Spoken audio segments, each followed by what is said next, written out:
प्यारे बच्चों, कैसे हैं आप सब? अच्छे हैं ना? तो आज आपकी प्यारी शिखा मैम एक बार फिर आपके सामने हाजिर हैं आपकी पाठ्य पुस्तक आकृति के एक नए पाठ के साथ। देखिए, हमारा नया पाठ है पाठ 12 टिप टिप वा।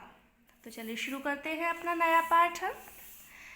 एक थी बुढ़िया, उसका एक पोता था। पोता रोज रात में सोने से पहले दादी से कहानी सुनता।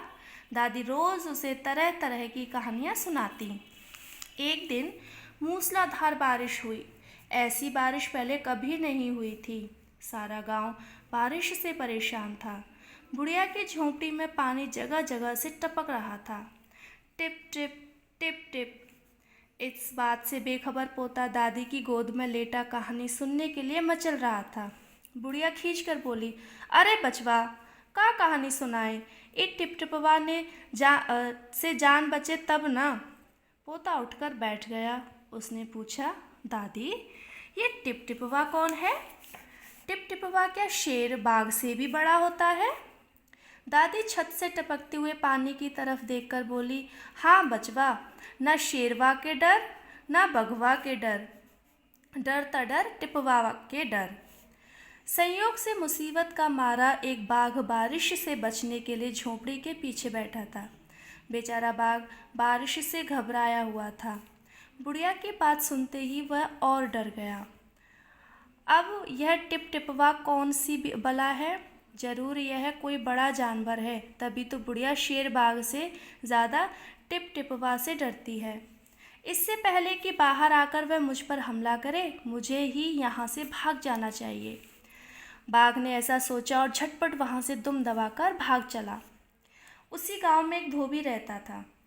वह भी बारिश से परेशान था। आज सुबह से उसका गधा गायब था।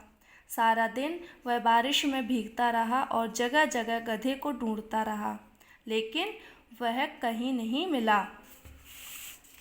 धोबी की पत्नी बोली, जाकर गांव के पंडित जी से क्यों नहीं पूछते? वे बड़े ज्ञानी हैं। आगे पीछे सबके हाल की उन्हें खबर रहती है। पत्नी की बात धोबी को जच गई।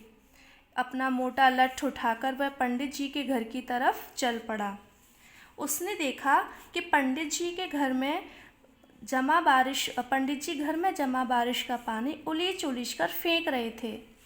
धोबी ने बेसब्री से पूछा, महाराज, मेरा गधा सुबह से नहीं मिल रहा है।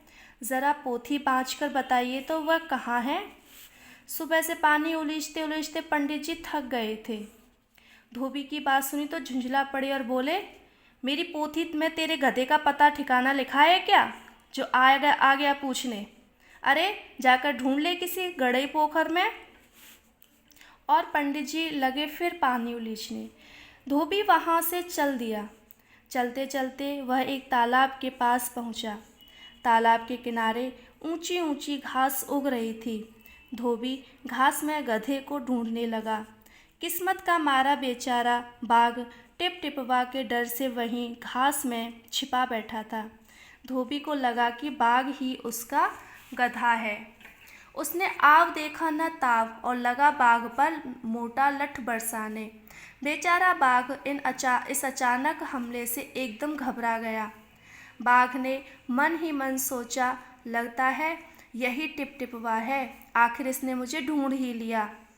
अब आप अपनी जान बचानी है तो यह जो कहे चुपचाप करते जाओ। आज तूने बहुत परेशान किया है, मार मार कर मैं तेरा कचूमर निकाल दूंगा। ऐसा कहकर धोबी ने बाघ का कान पकड़ा और उसे खींचता हुआ घर की तरफ चल दिया। बाघ बिना चू चपड़ किए भीगी बिल्ली बना धोबी के पीछे पीछे चल दिया। घर पहुंचकर धोबी ने बाघ को खूंटे से बांध दिया और सो गया। सुबह जब गांव वालों ने धोबी के घर के बाहर खूंटे से एक बाघ को बंधे देखा तो उनकी आंखें खुली की खुली रह गई। तो बच्चों, कैसी लगी आपको कहानी? अच्छी है ना? तो अब आपका गृह कार्य है कि आपको इस पाठ में आए हुए जितने भी कठिन शब्द हैं उन कठिन शब्दों को और इस पाठ के शब्दार्थ को आपको अपनी हिंदी की कार्य पुस्तिका में सुंदर सुंदर लेख में लिखना है। ठीक है?